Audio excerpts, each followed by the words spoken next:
भन्छन् देवीले रक्षा गर्छिन्। तर यदि ती देवी नै डरको कारण बनिन् भने एउटा यस्तो गाउँ जहाँ पूजा शान्ति होइन मृत्युको संकेत हो।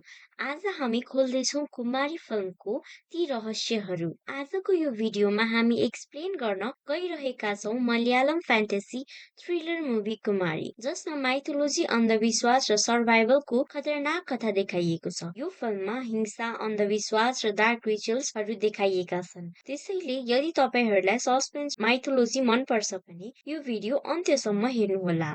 यस कथाको सुरुवात एक लोककथाबाट हुन्छ जहाँ मानिसहरूसँग भेट्न धेरै वर्ष पहिले देवी धरतीमा आउनुभयो। देवीलाई मानिसहरूको प्रेमपूर्ण व्यवहार अति मन पर्यो र यही धरतीमा बस्ने निर्णय लिनुभयो। केही वर्षपछि देवीलाई एक मानिससँग प्रेम भएर विवाह गर्नुभयो अनि बिहेपछि देवीले दुई भयानक बच्चाहरूलाई जन्म दिनुहुन्छ जो हेर्दाखेरि नै राक्षस जस्ता देखिन्थे। यी दुईले धरतीमा धेरै नै विध्वंस गर्छन् र देवी दुखी भएर तिनीहरूलाई जंगल र पहाडमा लुकेका गुफाहरूमा कैद हुन श्राप दिनुभयो र देवी जानुभयो। देवी जानुभएको केही वर्षपछि मानिसहरूले दानवहरूको विचित्र शक्ति देखेर आफ्नो स्वार्थ, पैसा र पावरका लागि ती दानवहरू पुज्न थाल्छन्। अब यहाँबाट कथा अगाडि बढ्छ र हामी एउटा सानो केटालाई देख्न सक्छौं। यो केटाको नाम चोक्खन हो। चोक्खन इलियामाला जंगलमा बस्ने अनाथ केटा हुन्छ। खेल्दा खेल्दै चोक्खन गाउँको मुखिया कानी रंगत परिवारको मुखिया थुप्पनको अगाडि पुग्छ र थुप्पन गाउँलेहरूसँग नराम्रो व्यवहार गर्दै हुन्छ अनि चोक्खनलाई त्यहाँ देखेर झन रिसाउँछ। चोक्खन तल्लो जातिको हो भन्दै त्यहाँबाट भाग्न भन्छ, तर थुप्पनको पत्नी नङ्गाकुटी चोक्खनलाई माया गर्छिन् र बाँकी गाउँका मानिसहरूसँगै बसेर खाना खुवाउँछिन् र सोध्छिन् जंगलमा एक्लै घुम्न डर किन लाग्दैन र इलियामालाको जंगलमा चेतनको राज छ भन्ने सुनेको बताउँछिन्। अनि चोक्खन भन्छ चेतन कसैलाई केही गर्दैन। यो सुनेर नङ्गाकुटीले सोध्छिन् तिमीले चेतनलाई कहिले देखेका छौ र? यो सुनेर चोक्खन हडबडाएर खाना छोडेर जंगलतर्फ भाग्छ। चोक्खनले उसको झोलाको आँप त्यही छोडेर गएको हुन्छ। त्यही भएर नङ्गाकुटी चोक्खनलाई बोलाउँछिन् तर ऊ फर्केर आउँदैन अनि हामी देख्छौं नङ्गाकुटी चोक्खनले ल्याएको आँप खान थाल्छिन्। अब अर्को सिनमा हामीलाई थाहा हुन्छ कि इलियामाला चेतन देवीको दुई सन्तान मध्ये एक हो। जो पनि चेतनलाई भेट्न उसको गुफामा जान्छ कोही फर्केर आउँदैनन्, तर चोक्खन चेतनको साथी हुन्छ र उसका लागि खाना पनि लगिदिन्छ। अनि अब हामीलाई कानी रंगतको घरको सिन देखाइन्छ र थुप्पनलाई थाहा हुन्छ कि उसको पत्नीले चोक्खनले ल्याएको आँप खाइन् भनेर।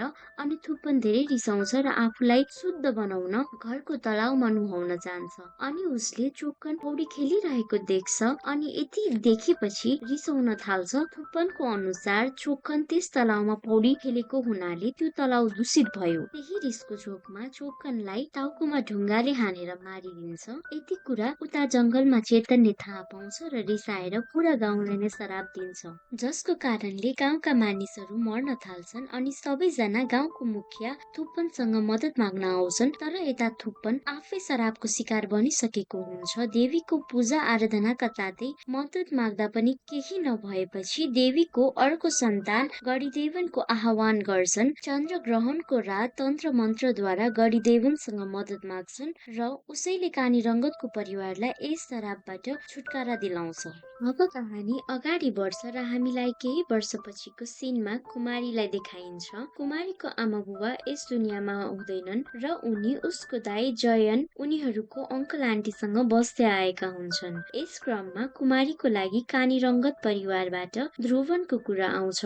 यस कानी रंगत परिवारको मुखिया ध्रुवनको अंकल हुन्छन् जो टुनामुना जादु गर्न खप्पिस हुन्छन् र सर्पको विषबाट मान्छेहरूलाई बचाउने काम गर्छन्। यस परिवारमा ध्रुवनको दाइ अच्युतन र उसको श्रीमती हुन्छन्। सबैजना बिहेको कुराबाट खुसी नै हुन्छन्, तर कुमारीको दाइ जयन खुसी हुँदैन र कुमारीलाई बताउँछ ध्रुवन मानसिक रूपमा ठिक छैन। त्यस गाउँको जमिन श्रापित छ र ध्रुवनको अंकल एकदमै क्रूर छन्। परिवारको लागि बोझ हुन नचाहेको हुँदा त्यति सुन्दा सुन्दै पनि कुमारी बिहेको लागि मान्छिन्। अब केही दिनपछि ध्रुवन र कुमारीको बिहे हुन्छ र बाटोमा एक महिलाले गाडी रोकेर त्यस गाउँ नजान अनि त्यस गाउँको जमिन श्रापित छ भनेर चेतावनी दिन्छिन्। यस्तो सुनेर कुमारी डराउँछिन् अनि ध्रुवनको अङ्कलले यो सम्म ध्यान नगर भन्दै गाउँ पुग्छन्। गाउँ आएपछि कुमारीलाई थाहा हुन्छ कि ध्रुवनलाई हरेक रात औषधि दिनुपर्ने रहेछ। अनि भोलि बिहानको सीन देखाइन्छ जहाँ कुमारी घर नियाल्दै गरेकी हुन्छन्। यही बीचमा इलियामाला जंगलको नजिक पुग्छिन् र उनले त्यहाँ चोखनले आफूलाई बोलाइरहेको देख्छिन्। अनि उसको पछि लाग्न लाग्दा उसको भाउजूले रोक्छिन् जो ध्रुवनको दाइ अच्युतनको श्रीमती हुन्छन्। अबको सीनमा भाउजूले इलियामालाको जंगलमा जान निषेध रहेको र त्यस जंगलमा चेतन दानव रहेको अनि इतिहासका सबै कुरा बताउँछिन्। तर कुमारीले भने विश्वास गर्दिनन्।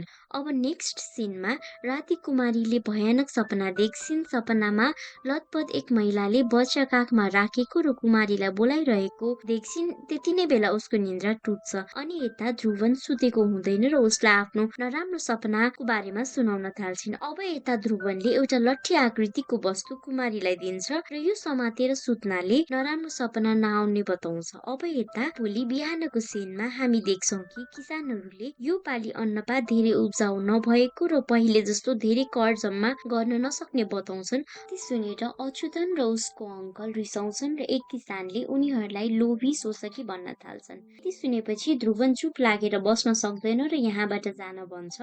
अनि ध्रुवनको अङ्कलले उल्टै केही काम नलाग्ने भन्दै ध्रुवनलाई नै गाली गर्न लाग्नुहुन्छ। घरभित्रबाट यो सबै कुमारीले हेरिरहेकी हुन्छन् र सबैजना तिमीसँग यस्तो व्यवहार किन गर्नुहुन्छ भनेर सोध्छिन्। ध्रुवनले भन्छ सानैदेखि ध्रुवनको दाइलाई मान सम्मान मिल्दै आएको र उसले चाहिँ सानैदेखि कुटाइ खाइरहेको र रिसमा आफ्नै गुरुलाई जलाएर मारेको र सबैले उसलाई पागल घोषित गरेको बताउँछ। पछि गाउँको सबै जिम्मेवारी अच्युतनले पाउने र आफूलाई कसैले सम्मान नगर्ने बताउँछ। कुमारी ध्रुवनलाई सम्हाल्छिन् र सधैँ साथ दिने बताउँछिन्। अब केही दिन बित्छ र कुमारीलाई अझै त्यही सपना आइरहेको हुन्छ। एक दिन इलियामालाको जंगलमा फेरि चोखन देखिन्छ र यसपालि चाहिँ कुमारी चोखनको पछि लाग्छिन्। यसै क्रममा जंगलभित्र एक आदिवासी महिलासँग भेट हुन्छ। यी आदिवासी महिला यस इलियामाला जंगलमा बस्ने र इलियामाला चेतनको भक्त हुन्छन्।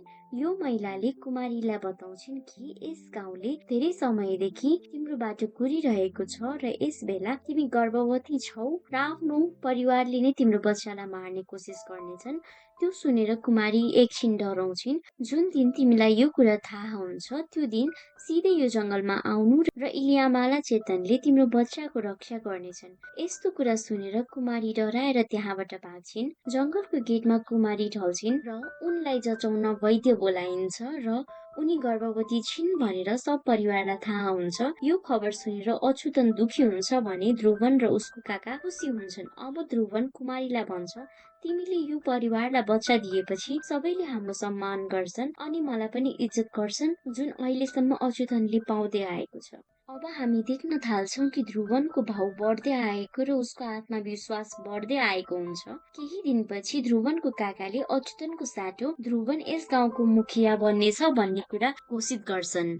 अब अर्को रात कुमारीको निन्द्रा खुल्छ र ध्रुवनलाई नदेखेर खोज्न थाल्छिन् र घरको भान्साको एक कुनामा ध्रुवनलाई रगतले लतपतिएको हालतमा बसिरहेको देख्छिन् र ध्रुवनले आफ्नो औलाहरू काटेर डरलाग्दो पारामा हाँसिरहेको हुन्छ र भन्छ कि उसको पनि 3वटा मात्र औलाहरू भयो गढीदेवनको जस्तै। कुमारीले यो सब देखेर डराउँछिन् र सबै परिवार आएर सम्हाल्छन्। यसपछि हामी अच्युतनलाई पारिजातम नामको महिलासँग देख्छौं। पारिजातमले अच्युतनलाई सुझाव दिन्छन् कि यदि कानी रंगतमा कब्जा जमाउने हो भने गढीदेवनको नभई इलियामाला चेतनको पूजा गर्नुपर्छ र अब उसैले तिम्रो हक फर्काउनेछन्। अब अर्को सीनमा कुमारी आफ्नो भाउजूसँग माफी माग्छिन् र भाउजूले जानेरै आफ्नो बच्चा नगरेको र यस परिवारको पहिलो बच्चाको तकदिरमा के रहेको आफूलाई थाहा भएको बताउँछिन्। अब कुमारीले केही कुरा बुझ्न सकेकी हुन्नन् र अच्युतनको पत्नीले भन्छन् धेरै वर्ष पहिले जब गाउँमा इलियामाला चेतनको श्राप परेको थियो तब थुप्पनले गढीदेवनको पूजा गरे र गढीदेवनले गाउँ बचाउन र यस परिवारको पहिलो सन्तान मागेको बताउँछिन्। त्यस बेला थुप्पन र उसको पत्नी नङ्गाकुटी एक छोरा जन्मिएको हुन्थ्यो।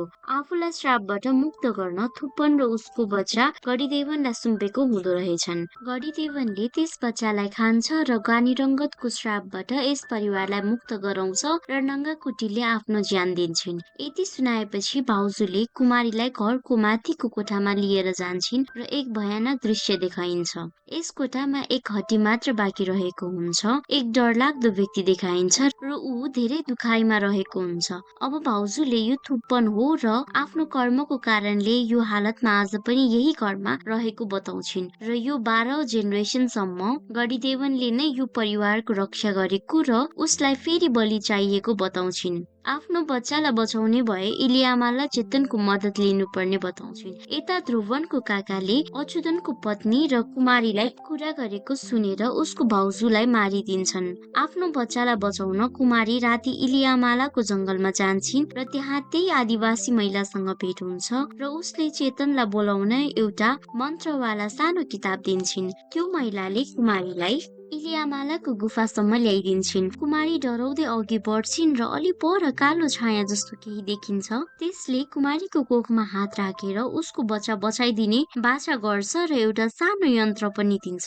गुफाबाट निस्केपछि त्यही महिलासँग भेट हुन्छ र यो यन्त्र घर वरपर गाड्न सुझाव दिन्छन् र यहाँबाट धेरै कुरा बदलिन थाल्छ। त्यसैले सबै चिजको लागि तयार हुन सुझाव दिन्छन् र बाँकी कुरा चेतनलाई छोड्न भन्छन्। अब यहाँबाट कहानी अर्को दिनको देखाइन्छ र फेरि गाउँमा चेतनको श्राप सुरु हुन्छ। गाउँको मानिसहरू रोगले मरिरहेका हुन्छन्। यो सब चेतनको श्राप हो भनेर मुखियाले बुझिसकेका हुन्छन् र गाउँका मानिसहरू मद्दत लिन मुखियाको घर पुग्छन् अनि ध्रुवनलाई मुखिया घोषित गर्छन्। अब सबै गाउँलेहरू ध्रुवनलाई ढोग्न थाल्छन् भने अब ध्रुवन खुसीले भित्रभित्र रमाउन थाल्छ। मुखियाको अनुसार गाउँलेहरूको डरको फाइदा उठाउने काम अब ध्रुवनको हुन्छ। अब अर्को सिनमा ध्रुवनको काकाले उसलाई पनि जादु टोना सिकाउन थाल्छन्। अब यता पुरा गाउँमा श्रापको असर फैलिरहेको हुन्छ भने यो कुराको खबर अच्युतन र पारिजातमलाई पनि हुन्छ। पारिजातम चेतनको शरणमा जान अच्युतमलाई सुझाव दिन्छन् भने अच्युतमले उसको कुरा मान्छ र इलियामाला चेतनको गुफातिर लाग्छ र चेतनले उल्टै अच्युतनलाई मारिदिन्छ। अब अर्को सिनमा हामी ध्रुवनको काका र ध्रुवन गढीदेवनको पूजा गरिरहेको देख्न सक्छौं। यता घरमा कुमारी इलियामाला चेतनको मन्त्र जपिरहेकी हुन्छन्। पूजाको समयमा इलियामालाको जंगलबाट एउटा सर्प निक्लिन्छ र मुखियालाई टोकिदिन्छ र मुखियाको निधन हुन्छ। अब ध्रुवन आफ्नो काका र दाइको अन्तिम संस्कार गर्छ र गाउँमा कसले चेतनको श्रापलाई फेरि जगायो भनेर विचार गर्न थाल्छ। अब ध्रुवनलाई कर दिने समयमा झगडा गर्ने केटाको याद आउँछ जसलाई समातेर कुट्न पिट्न थाल्छ अनि यो निर्दोष किसान इलियामालाको जंगलमा बस्ने आदिवासीलाई जो चेतनको पूजा गर्ने गर्छन् उसलाई सोध्न भन्छन्। अर्को सिनमा हामीलाई ध्रुवन थुप्पनलाई भेट्न गएको देखाइन्छ। इलियामालाको जंगलमा भएको चेतनलाई मार्ने निधो गरेको थुप्पनलाई बताउँछ। थुप्पनले चन्द्रग्रहणको रातसम्म केही नगर्न ध्रुवनलाई सम्झाउँछ र रिसमा आँखा नदेखेको ध्रुवन सबै गाउँका मानिसहरू जम्मा गरी ती आदिवासीहरूलाई हमला गर्छन्। गाउँलेहरूले आदिवासीको ठाउँमा आगो लगाउँछन् र त्यही कुमारीसँग भेट भएको महिलासँग ध्रुवनको भेट हुन्छ। त्यस महिलाले छिट्टै चेतन जंगलबाट निस्किने र ध्रुवनको बलि दिने र कुमारीले चेतनलाई भेटेको कुरा पनि बताउँछिन्। ध्रुवन रिसले पागल हुन्छ अनि केही टाढाको गुफाबाट चेतनको आवाजहरू सुनिन थाल्छ अनि सबैजना डराएर भाग्न थाल्छन्। अब घर पुगेर ध्रुवन कुमारीलाई सबै कुरा सोध्छ र कुमारीले पनि आफ्नो बच्चाको बलि कुनै हालतमा पनि नदिने बताउँछिन्। रिसले चुर भएको ध्रुवन कुमारीको घाँटी समाएर यस श्रापबाट मुक्त हुन बच्चाको मात्र नभए परे कुमारीको पनि बलि दिन सक्ने बताउँछ र बच्चा नजन्मुन्जेल त्यसै कोठामा बन्दी भएर बस्न लाउँछ। अब 9 महिना बित्न लाग्छ र कुमारीको दाइ जयन कुमारीलाई भेट्न आउँछ। त्यही बेला कुमारीले सबै कुरा बताउँछिन् र जयन रिसमा ध्रुवनसँग लड्न थाल्छ र त्यसै क्रममा जयनको निधन हुन्छ। यो खबर सुनेर कुमारी दुखी भई थुप्पनसँग मद्दत माग्न जान्छन्। थुप्पन आफूले गरेको कर्म सम्झेर माफी माग्न थाल्छ। आफ्नो श्रीमती नङ्गाकुटीलाई गरेको अन्याय उसको आत्माले पनि मुक्ति नपाएको कुरा बताउँछ। अहिलेसम्म कुमारीको सपनामा आएको रगतमा लतपतिएको महिला नङ्गा कुटिने हो भन्ने कुमारीले थाहा पाउँछिन् र चेतनले कुमारीको बच्चाको रक्षा गर्ने र ऊ सिर्फ बदला लिन चाहन्छ भन्ने कुरा कुमारीलाई बताउँछिन्। थुप्पन भन्छ पुरानो कोठाबाट देवीको तस्बिर निकाल्नु र पूजा गर्न थाल्नु। अब देवीले नै उसको बच्चाको सुरक्षा गर्नेछ। चन्द्र ग्रहणको रात चेतन र गणिदेवनको बीच लडाई हुनेछ र देवीको कृपाले जो शक्तिशाली हुन्छ उसको जित हुन्छ भनेपछि कुमारी अब देवीको मूर्ति निकालेर पूजा गर्छिन्। अब केही दिनपछि कुमारीको छोरा जन्मिन्छ। कुमारी आफ्नो बच्चालाई लिएर भाग्न थाल्छिन् तर ध्रुवनले समाउँछ। अब अर्को सिनमा ध्रुवन बलि दिने तयारीमा हुन्छ। अब हामीलाई थाहा हुन्छ कि गणिदेवन जमिन मुनि बस्ने रहेछ र सुरुङको गेट खोलिदिएर ध्रुवनले आफ्नो हात काट्छ र रगत जमिन मुनि झर्छ। यसपछि जमिन मुनिबाट डरलाग्दा आवाजहरू सुनिन्छन्। त्यस सुरुङबाट भयानक दानव निस्किन्छ। हेर्दैमा डरलाग्दो अग्लो हातमा 3वटा औंलाहरू मात्र भएको जनावर जस्तो जीव निस्किन्छ। ध्रुवन त्यस जीव गणिदेवनको पूजा गर्छ र आफ्नो बच्चालाई त्यसको अगाडि राखिदिन्छ। अब यता इलियामालाको जंगलबाट चेतन पनि आउँछ। चेतनको शरीर कालो रङको भयानक खालको डरलाग्दो हुन्छ। अब यहाँ गणिदेवन र चेतनको बीच लडाई हुन्छ। चेतन कुमारीको बच्चालाई जोगाउन खोज्छ भने गणिदेवन बच्चा खान खोज्छ। उता कुमारीको होस पनि आउँछ र आफ्नो बच्चाको सुरक्षा गर्न थाल्छिन्। अब यता सुरुङबाट चेतन र गणिदेवनको लडाईको बीचमा गणिदेवन आफू निस्केको सुरुङभित्र पस्छ। उसको पछि पछि चेतन पनि त्यही सुरुङभित्र पस्छ। अब यता ध्रुवन आफै बलि दिन अगाडि बढ्छ र कुमारीले हतियार लिएर ध्रुवनलाई मारिदिन्छिन्। अब यता सुरुङबाट सिर्फ चेतन बाहिर निस्किन्छ र उसको हातमा गणिदेवनको जिब्रो हुन्छ। यसको मतलब चेतनको जित हुन्छ। अब कानी रंगत परिवारमा लागेको श्राप सकिन्छ र यस गाउँमा देवीको कृपा हुन्छ। अन्तमा हामी कुमारीलाई मुखियाको रूपमा गाउँको भार सम्हालेको देख्छौं र धेरै वर्षदेखि यस गाउँमा अन्याय हुँदै आएको छ र अब हुँदैन भनेर यसपालिको किसानहरूको अन्नहरू सबै आफू नै बाँडेर लिन भन्छन्। अब केही वर्षपछिको समयलाई देखाइन्छ र कुमारीको बच्चा ठूलो भएको हुन्छ र इलियामालाको जंगलको गेटमा चोखनले बोलाइरहेको देखिन्छ। यसैसँग यस मुभीको एन्ड हुन्छ। हजुरहरूलाई यस मुभीको एक्सप्लेनेसन कस्तो लाग्यो? मन परेमा यस भिडियोलाई लाइक, सब्स्क्राइब र शेयर गर्न नभुल्नुहोला। अब भेट्नेछौँ अर्को भिडियोमा। Till then good by.